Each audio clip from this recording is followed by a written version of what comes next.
शिवं शिवं। नमस्कार।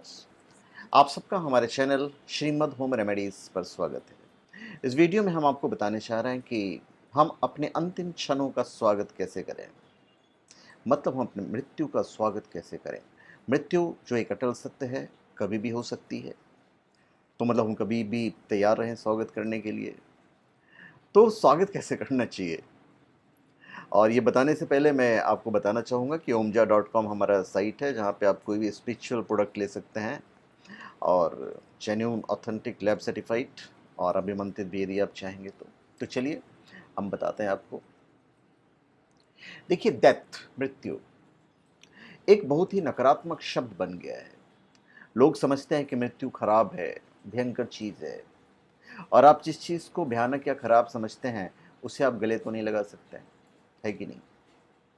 आपको अपने मन में ये संदर्भ बदल देना चाहिए। आपको सही संदर्भ में जानना चाहिए कि मृत्यु क्या है, तभी आप समझ पाएंगे कि उसका स्वागत कैसे कर सकते हैं। मृत्यु तो एक अटल सत्य है, और इस भौतिक जगत में जो कोई पैदा हुआ है उसको एक न एक दिन तो जाना ही है। किंतु ईश्वर की सबसे बड़ी माया ये है कि हम दूसरों की मृत्यु को तो देखते हैं, लेकिन फिर सोचते हैं कि अभी हमारी मृत्यु नहीं होगी। दुर्भाग्य की बात यह है कि हम सब कभी भी अपनी मृत्यु की तैयारी नहीं करते हैं। भगवत गीता के दूसरे अध्याय में भगवान श्री कृष्ण कहते हैं कि मृत्यु तो स्वाभाविक है, और जो जन्म लिया है उसकी मृत्यु निश्चित है, किंतु आत्मा की कभी मृत्यु नहीं होती है। आत्मा हमेशा ही नवीन, नूतन और अजन्मा है। इसको न तो मारा जा सकता है, ना तो जलाया जा सकता है, ना तो गलाया जा सकता है। ये तो आपने पढ़ा ही है। तो जिस प्रकार शरीरधारी आत्मा इस शरीर में बाल्यावस्था से तरुणावस्था में और फिर वृद्धावस्था में निरंतर अग्रसर होता रहता है, उसी प्रकार मृत्यु होने पर आत्मा दूसरे शरीर में चला जाता है। तो धीरे धीरे व्यक्ति ऐसे परिवर्तन से मोह को प्राप्त नहीं होता है। ये कोई जीवन का विलोम विपरीत नहीं है। जो हो रहा है वो मृत्यु के कारण ही हो रहा है। अगर आप सही संदर्भ में समझ लें तो आप बहुत अच्छे तरीके से उसका स्वागत करेंगे और गले लगाएंगे। केवल वे लोग ही जिएंगे जो मरेंगे। इस सृष्टि के अलावा इस पृथ्वी ग्रह के इतिहास में आप बहुत कम समय के लिए जीवित होते हैं, बाकी के समय में आप मृत ही हैं। चूंकि आप बहुत लंबे समय तक मृत रहे हैं, इसलिए आप अभी चमक रहे हैं, और ये चमक इसीलिए संभव है क्योंकि आप पुनः एक लंबे समय के लिए मृत हो जाएंगे। तो एक बनाम दूसरा, का विचार मूर्खतापूर्ण है।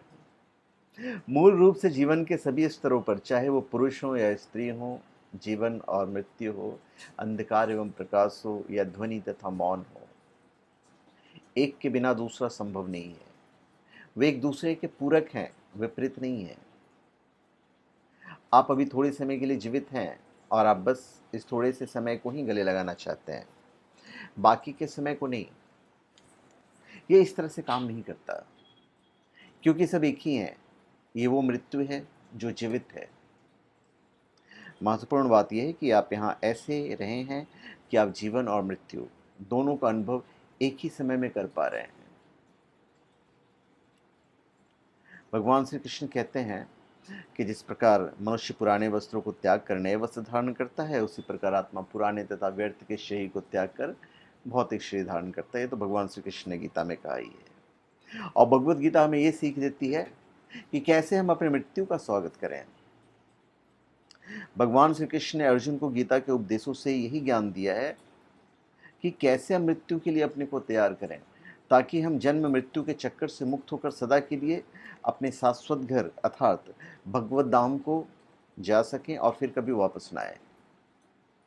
लेकिन भगवान की बहिरंगा शक्ति अर्थात माया इतनी प्रबल है कि हमें उस तरफ ध्यान ही नहीं देती, लेने देती है या जाने देती है, और इस भौतिक जगत में बारंबार भटकाती रहती है। तो मुख्यतः हम सभी लोग एक प्रकृति के ऊपर या एक दूसरे के ऊपर अपना प्रभुत्व जमाने के लिए शुरू से ही घोर संघर्ष करते हुए एक दूसरे से जूझ रहे हैं। कोई उस पे केस कर रहा है, कोई उसका केस चल रहा है, कोई प्रॉपर्टी का केस चल रहा है, तो फिर अदालत है, लगे रहो। तो अच्छा या बुरा जो भी करेंगे उसको भुगतने के लिए हमें उसी अनुसार दूसरा शय भी धारण करना होगा। तो दूसरे चक्कर में या दूसरे शब्दों में जन्म मृत्यु के चक्कर में फंसना। भगवान श्री कृष्ण कहते हैं कि सदैव मेरा चिंतन करो, मेरे भक्त बनो, मेरी पूजा करो और मुझे नमस्कार करो। इस प्रकार तुम निश्चित रूप से मेरे पास आओगे। मतलब कहाँ जाने की बात कर रहे हैं? परम धाम की बात कर रहे हो। भगवान श्री कृष्ण कहते हैं कि मैं तुम्हें वचन देता हूँ कि तुम मेरे परम प्रिय मित्र हो। देखिए, अगर आपको मौका मिले तो किसी के अंतिम संस्कार में शामिल हों। भारत में संस्कृति है, परंपरा है कि अगर आप किसी मृत शरीर का अंतिम संस्कार के लिए ले जाते हुए देखें तो उसके साथ कम से कम 3 कदम चलें, जिसका प्रतीकात्मक अर्थ है मैं आपके साथ हूँ।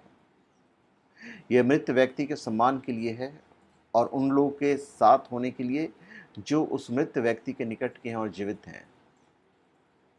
योग का अर्थ तो मिलन होता है, एक होना, कि आप में जीवन और मृत्यु एक हो गए हैं। मृत्यु का कोई विकल्प नहीं है, कोई विकल्प नहीं है। ये सृष्टि की इच्छा ही है और जीवन हमारा चयन है। तो जब आप एक जीवित मृत्यु हो जाते हैं, जीवित मृत्यु हो जाते हैं, तो इसका परिणाम एक अद्भुत जीवन होता है। क्या मिट्टी की उपेक्षा करके कोई वृक्ष विकसित हो सकता है? नहीं ना। तो भगवान श्री कृष्ण ने जो कहा है, बहुत ही सरल शब्दों में मैं आपको बता रहा हूँ कि हम शरीर नहीं, हम आत्मा हैं और आत्मा का स्वरूप, जो स्वरूप है, जीवेर स्वरूप है कृष्णेर नित्य दास। जीवेर स्वरूप है कृष्णेर नित्य दास, अर्थात हम भगवान के दास हैं और दास का परम कर्तव्य है स्वामी की श्रद्धापूर्वक सेवा, अर्थात भगवान की प्रीतिपूर्वक सेवा करना। तो इस तरह की अनुभूति तभी संभव है जब इसके लिए हम अपनी तरफ से प्रामाणिक गुरु, साधु और शास्त्र के निर्देशन में तथा भक्तों के संग में अपनी तरफ से अथक प्रयास करें। और ये प्रयास क्या होना चाहिए? मतलब मृत्यु को गले कैसे लगाना चाहिए? हम सबको निरंतर ही अपने को भगवान विष्णु के नाम, धाम, रूप, गुण